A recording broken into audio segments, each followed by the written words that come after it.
Young Justice Season 4 returned this week to the HBO Max app with a brand new episode entitled Forbidden Secrets of Civilizations Past. I'm Kate Joel, and this is the video series where I give my thoughts and feelings on the episode that was, as well as shouting out any comic book Easter eggs or references I can find. So with that out of the way, let's get right to it, shall we? As we join the episode proper, Rocket attempts to extend an olive branch to Orion. The two haven't seen eye to eye all arc long, but after hearing Viking's kind words and seeing Razor deal with his own legacy of rage last episode, Raquel figures now is a good a time as any to try and mend fences. At first it seems to work. Unfortunately, there's just one major flaw, and that's not Orion she's talking to at all, but Malifaux once again masquerading as Orion, a fun little callback to the first time we saw Orion in the show. Lor-Zod also gets a healthy amount of characterization in this scene too, once he himself learns that Orion is actually Darkseid's own son working against him. Lor-Zod can't fathom that type of disloyalty to one's father, which I think tells us everything we need to know about this dude, his personality, and his upbringing. The bad guys are of course continuing their quest to find the Phantom Zone Projector, and thanks to the power of their time sphere, they're able to move backwards and forwards in time, making all sorts of trouble for our heroes without ever needing to be seen. The plan is simple: create a distraction and follow Metron back to his vault using the Kaiser Thrall, an item which, believe it or not, I don't think is actually from the comics. The only problem is Metron's vault is massive, and even with 3 superpowered individuals working overtime, it's going to take forever to find what they came for. It's while searching around, Lor-Zod manages to come upon a rather interesting item that probably means nothing to the casual fan, but to a comic reader like me means a lot, because that green eye isn't just any green eye, that's the Emerald Eye of Irkron, the signature weapon of the Emerald Empress, one of the Legion of Superheroes' greatest foes. I can only assume, being from the future, Lor-Zod already knew who the Emerald Empress was and how powerful this thing he just found could possibly be. And hey, speaking of comic book references and Easter eggs, it turns out Metron's vault is also guarded by a Sun Eater, a real retro pull. Sun Eaters debuted in 60s DC stories, but are probably best known for the central role a baby Sun Eater played in the events of Grant Morrison's All-Star Superman.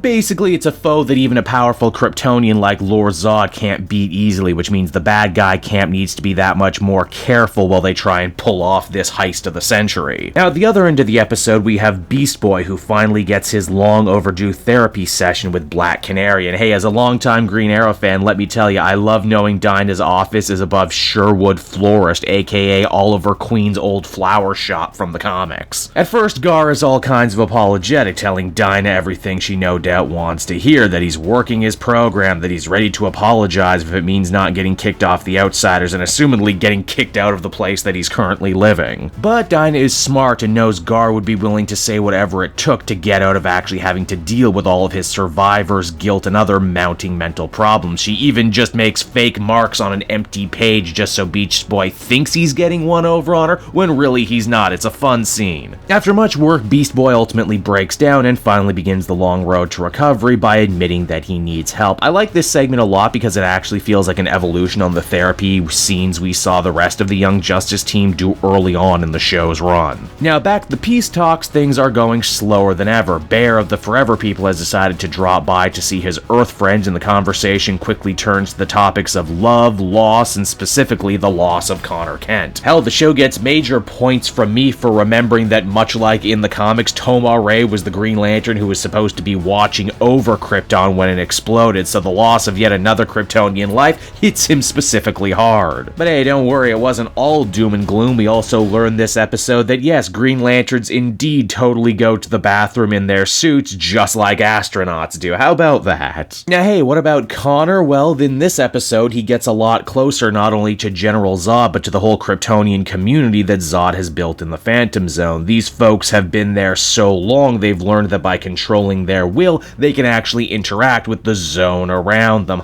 It's just like that movie Ghost. Ursa, Zod's wife, also gives some insight into why maybe Phantom Girl has yet to wake up, seeing as no time passes in the zone, no one ages and no one heals, meaning if you showed up here burnt and unconscious, you might just stay that way. The camera is also sure to pan down to Phantom Girl's Legion flight ring, showing us that Ursa is aware that she's part of the Legion. Connor is still having all sorts of problems remembering his life before the zone, so he takes up Zod's offer of fellowship. Hell, Zod's people even sing a little song about how awesome their leader is. You know you're watching a Greg Wiseman show when they manage to work in both a song and some Shakespeare all in the same episode. Back over with Lor-Zod, he and his crew managed to ambush Metron following his ass whooping at the hand of Razor in the previous episode. Using the Kaiser Thrall, they managed to torture the space god into revealing the location of the Phantom Zone generator to them. Of course, you don't get to sit upon the Mobius chair and be a total dummy, because Metron was sure to booby-trap Zod's prize with some kryptonite just in case something like this happened. It's here too Mantis, of all people, proves to be the real MVP of the villain team. Not only does he manage to save Zod and Mala from the Sun Eater, but he remembers having a time machine basically means you get infinite do-over, so he travels back to a day ago and grabs the Phantom Zone Projector himself. No fuss, no muss. This means in order to stop all hell from breaking loose, Metron, who's not actually anyone's favorite person at the moment, must recruit the squabbling Peace Council into helping him fight Lor-Zod, and maybe along the way, the good guys will learn an important lesson about putting their differences aside. Just a thought. And so that was Forbidden Secrets of Civilizations Past, and I think following the big Razor episode last week, anything was going to feel a little less exciting, and that's kind of the case here. Not to say anything was particularly bad, quite the opposite. In fact, we got a number of interesting smaller stories that show both heroes and villains in different lights. Case in point, the diverse group of heroes can only argue, while the similarly diverse group of villains made up of a Martian, a Bug, and a Kryptonian actually get more done. Hell, Lor-Zod and Mantis show an odd level of loyalty to each other in this episode that you wouldn't expect given what we know about them. Again, I think this ties into a much bigger theme that Young Justice Season 4 have been playing with, and that is that evil and good, chaos and order aren't nearly as cut and dry as they seem. Hell, even someone like Connor can end up drinking the General Zod Kool-Aid under the right circumstances. Beast Boy's mental health reckoning was a long time coming, and I think it managed to stick the landing in a big way, which is good considering how much of the show it took up this season, and for a second there, it really did feel like it was spinning its wheels. Just,